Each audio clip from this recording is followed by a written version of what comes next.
Welcome back to Spooky Season Songcast Season 3. I'm your host, Kristen Ford, and this season we are figuring out, does Bigfoot exist? Sounds spooky.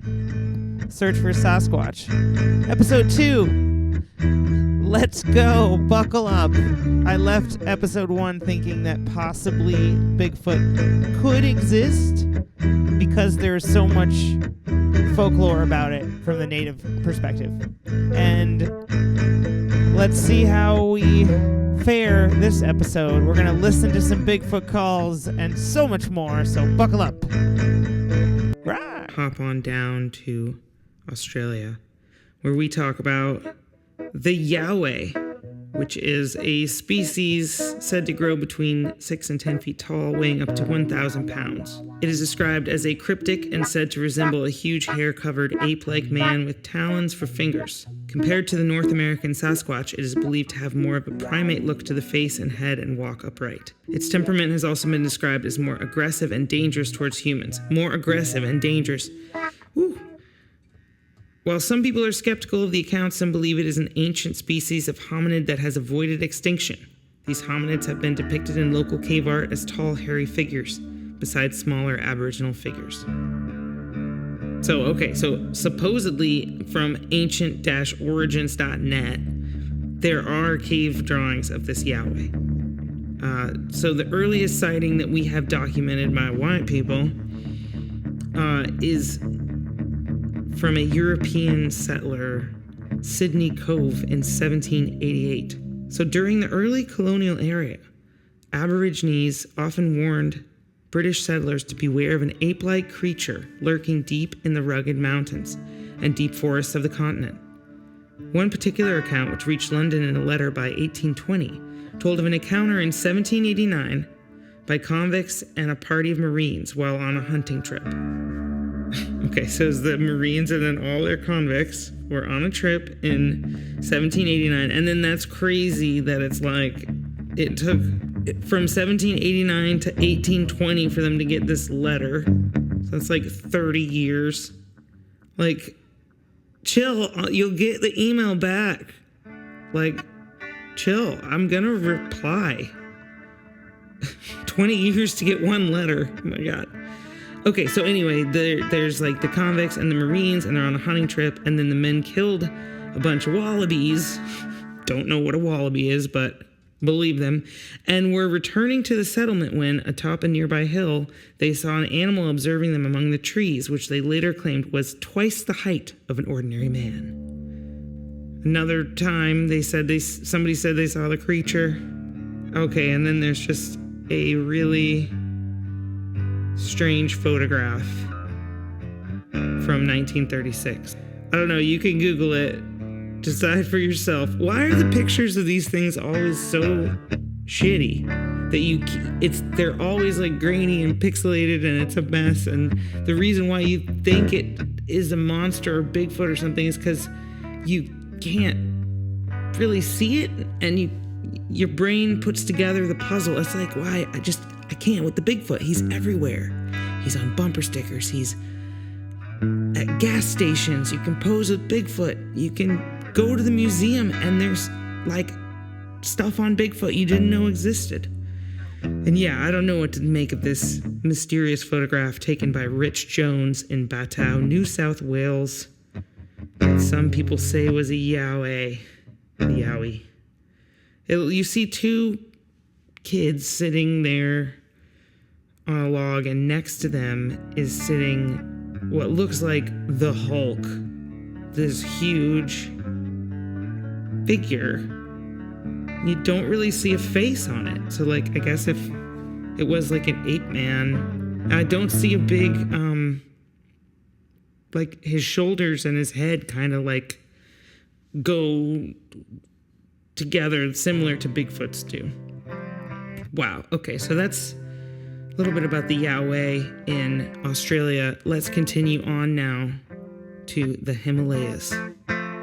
We're moving over to Tibet, and these are the native Himalayan peoples accountings of Yeti. And then again, when we start deciding its history and it counts, when white people start talking about it, we'll get into that too. So this is from tibettravel.org. We can't help but conjure up in our minds the image of a tall, ape-like man with shaggy white fur, quite likely running around with a bat in his hands. Oh, yeah, because they eat bats in caves. Sure. That's right. We're talking about none other than the Yeti. You know, that figure we all came to know, love, and simultaneously fear as children. We have popular programs like Doctor Who and Scooby-Doo to thank for that. Oh, is that a song? We have popular programs like Doctor Who and Scooby-Doo, thank for that. Not to mention the countless of films in the late 20th century on Bigfoot, which is essentially the American Hollywood version of this ancient Himalayan figure. Okay, it needs some work. Yeah, the picture they have is funny for the Himalayan Yeti. It looks like a tall figure. Again, with you got that head that connects to the shoulders, not in a humanoid way, but in a more of a big gorilla kind of way. So, how did the Yeti come into being? Is there any validity to the claims that it actually exists? Like most ancient facets of Tibetan culture, the Yeti's genesis is rooted in religion, specifically the pre-Buddhist religion Bon. Those that adhered to this faith prayed to a hunting god who they deemed the ruler of the forest creatures. This god would come to be known as the Yeti, but during this time, it was the glacier being. Which, if you've never seen a glacier, they are big and magical and kind of radiant, the way that they throw the sunlight and are always moving but also not moving, and then chunks will just fall off that are hella cold. I mean, it's crazy. Go see a glacier if you haven't seen one. So anyway, this god would come to be known as the Yeti, but during this time it was the glacier being. Like in any religion, spiritual ceremonies were organized in order to honor this deity of theirs. Rituals included first and foremost making an actual sacrifice to him, done so that the people would be sure to receive the protection of this glacier being. A proper ceremony involved the sacrificed animal being placed in the ground in a particular position that allowed for its intestines to be facing up. Yeah, let's get some guts. You gotta have guts to make it a proper sacrifice. Sorry, vegans, I should have said, trigger warning. I didn't know there were gonna be intestines. But this is Bigfoot. We need to do whatever we need to do to learn about this stuff. I don't know why. It's what this fucking year and this clown, this orange clown in charge, is driven me to Bigfoot, where I'm I just want to think about that. I just want to question, could it be real? Could there be a Bigfoot? And if Bigfoot's here in North America, then maybe he's got a Yeti cousin. And that's why this matters. I'm sorry. Okay, so this is the Himalayan people's sacrifice to the glacier being, which we think is the Yeti. So a proper ceremony involved the sacrificed animal being placed on the ground in a position so its intestines be facing up. The hunter would then crouch behind the animal and pray aloud in a soft, slow manner while gathering the intestines and throwing them over the animal's head. Other religious rituals involved the mixing of the glacier being's precious blood with mustard and poison to create a magical concoction. This was only possible, of course, once they had hunted the creature. The fact that they could acquire his blood meant also that he was viewed as divine. He was also a very real, physical, entity. This at once spiritual and corporal creature is believed by the people of Nepal to have the ability to live a very long time. Some have even claimed to see him in recent years before opening that can of worms, though. Let's look at how the mythological Yeti emerged out of the spiritual glacier being. Whoa. I mean, that's so cool that Bigfoot could live, Yeti could live a really, really long time. So, I almost imagine it would be like Snow Star Wars, where Yoda, Yeti, we could all use a little dose of magical wisdom in the Force right now. So anyway, Yeti in mythology. Some say that the term Yeti stems from the Sherpa word Yete, a descriptive term meaning a small man-like animal. that may have been used to refer to the creature. Still, others claim that the name that is derived from the Sherpa word Medi, which meant bear. In any case, the figure developed out of the godly original role it once played into this mythic one today, as it is utilized in Tibetan folklore. From the start, these legends depicted the Yeti as a dangerous figure, one to be avoided unless you wanted to welcome misfortune in your life. Well, that's what I'm kind of saying about how I'm getting scared. It's spooky season. I got my pumpkin spice candle, and I'm digging into this stuff that I don't know if we should be looking. I don't know if we should be asking these questions. I feel like the Tibetan folks were like, nah, don't fuck with Yeti or it will not be good. Traditionally, the tales would be recounted by the community's elders, around whom everyone would gather and hear all about this wild snowman. Children in particular were meant to be the target audience, as their parents wished to dissuade them from wandering off on their own, while everyone was meant to take away from the stories the warning that approaching wild animals is a risky act. The terrible nature of the Yeti was always emphasized by his physical description: large, shaggy-haired, with immensely sized feet that left enormous footprints in the snow. Plus, he was said to never be without his menacing, stony weapon. Okay, using tools. That kind of makes sense. Like Mountain Yeti, you need to have some rock climbing shit or some like break it through the ice shit.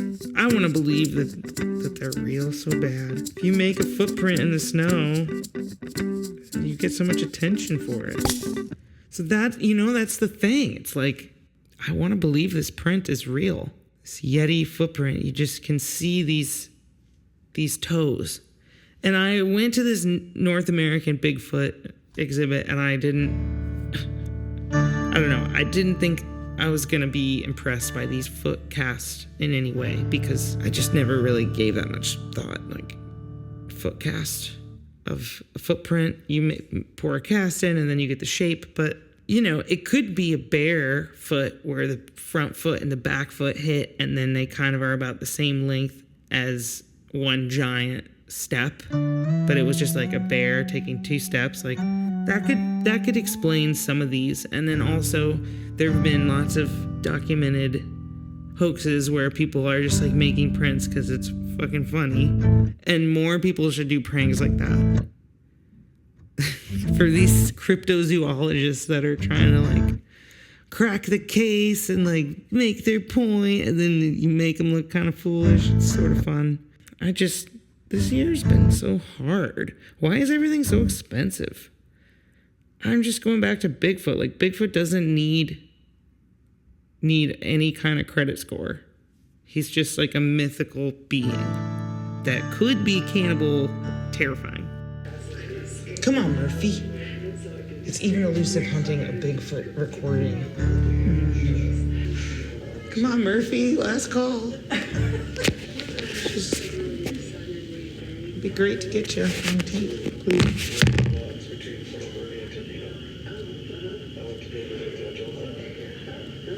Huh? I'll just keep it rolling in case he speaks.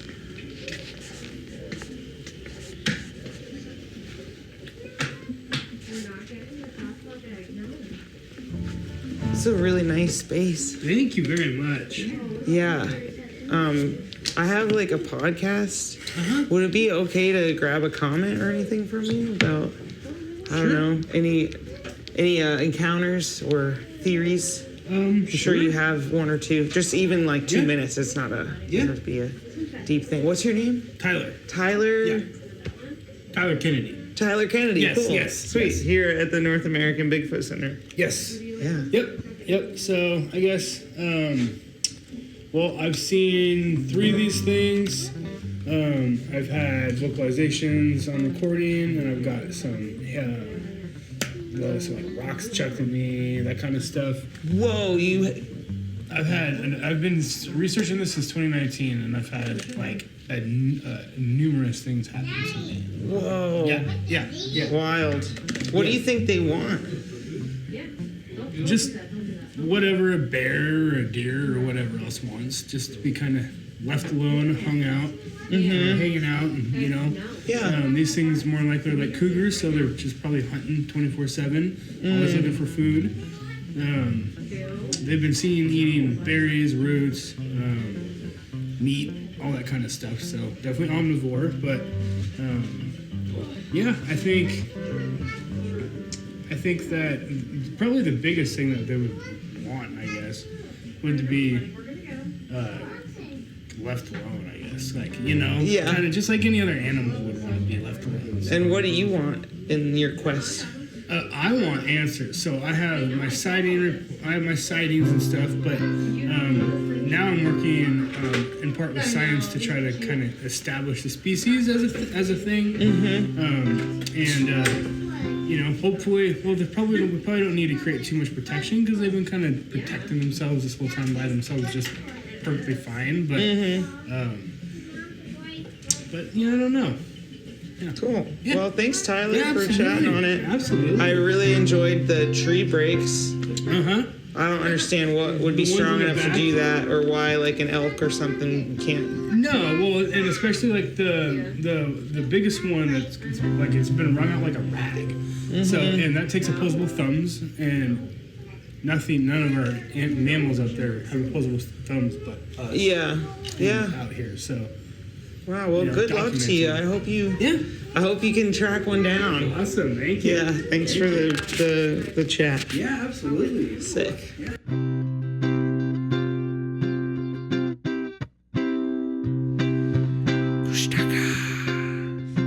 Don't fuck with them. It is Yerin, and they're found in Hubei province. And the other place they mentioned inside of Hubei was Shenongjia. So yeah, it's tonal. You don't have to really do the tones perfectly if you want, but I can send you the opinions and tones too. So we're here at Spooky Season Songcast, and this is a podcast medium. This is a listening medium. So while I may not be able to show you photographs, videos that are grainy where you can't see the Bigfoot anyway,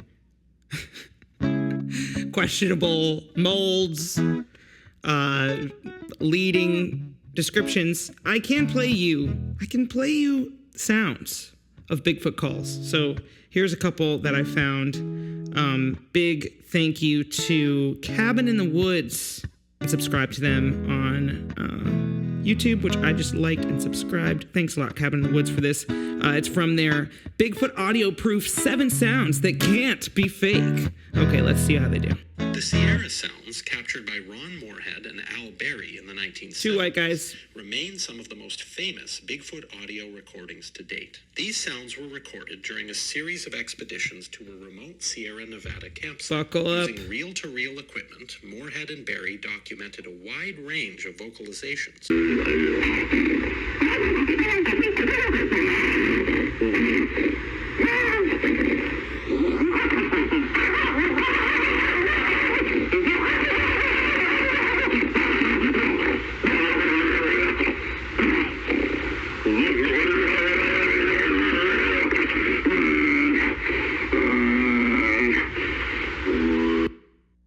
Okay, the fuck? I mean, I have been to this part of California, and it is very rugged. The mountains are very steep. It seems difficult to get between places because you have mountains and creeks and these tall trees and this dense fog that kind of just hangs over the place. There's an air of mysticism to it. It feels otherworldly. And to imagine being out there, it sounds like it was overnight. You hear crickets and stuff, and hearing that would be terrifying. I don't know. It sounds pretty convincing to me. But also, these 2 white dudes had a lot to gain by finding some cool sounds. The Puyallup screams, recorded in the 1970s in Puyallup, Washington, feature chilling, high-pitched screams that shift abruptly in tone and intensity.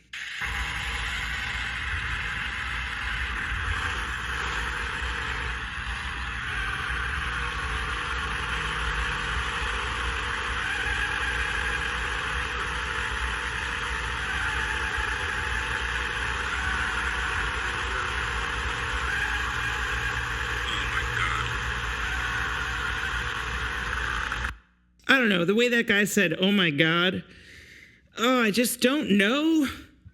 I don't know. It could just be your genuine reaction where it's like, what is that? But also, if you've ever heard like other kind of animal sounds, sometimes they sound scary.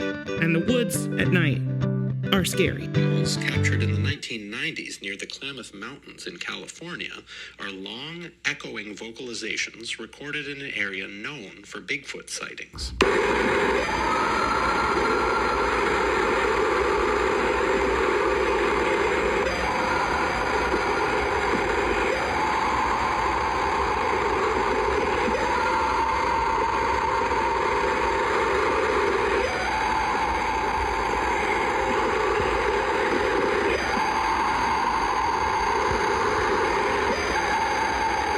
Recordings were made by a team of hikers who were investigating reports of strange sounds in the region. Dr. Jeff Meld. Okay, I mean, that's pretty scary. Those howls are a lot. And you think about what the natives said about all of the terrifying names for the wild one, the big, hairy, scary, the cannibal. And just the idea of steer clear of that. When I hear those sounds, I'm like, no, check please, gotta go, risk averse, no thanks. Here are some animal sounds of animals that we do actually scientifically agree exist, just so you can hear the difference. This is an elk.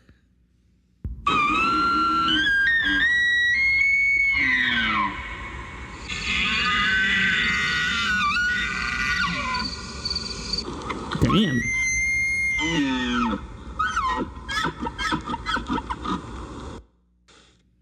That's cool. That was an elk.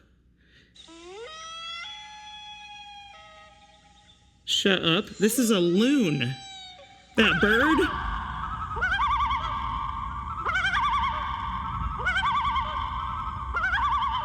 Okay. Hold on, I gotta sample that.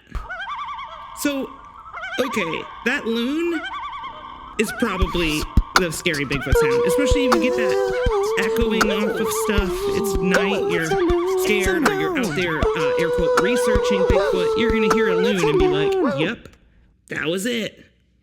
All right, here's a wolf.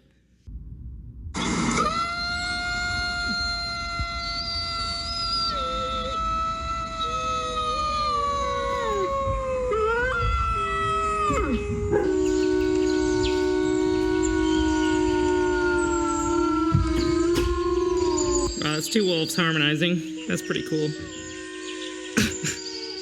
My dogs are not happy with this sample. Okay, here's a lyrebird.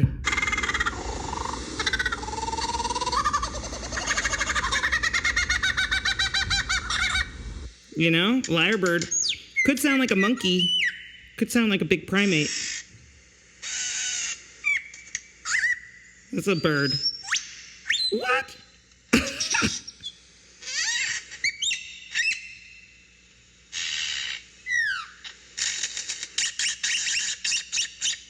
That shit's scary.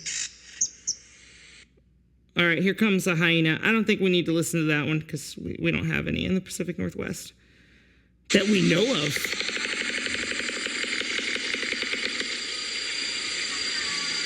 Whoa, this is a pelican. Are you kidding? Sounds like a jackhammer. Here's an eagle. We definitely have those. Whoa. Bald eagle. Sound of freedom. Sounds squeaky and annoying. All right, so there you have it. Obviously, there's some sounds in nature that are pretty freaky, especially if you're in the mindset that you want to hear it. So I don't know. What do you think? Thanks for joining us for Season 3, Episode 2 of Spooky Season Songcast. I'm your host, Kristen Ford, doing all the talking, doing all the playing, doing all the editing, and I hope you're doing all the questioning. Have you joined the Bigfoot cult? Now that you're 2 episodes into this silly quest? So far, I'm feeling like Bigfoot can exist, and maybe he does. Maybe he's a she. Maybe they're figuring it out. Join us next week, or whenever episode 3 airs, to find out once and for all if Bigfoot exists.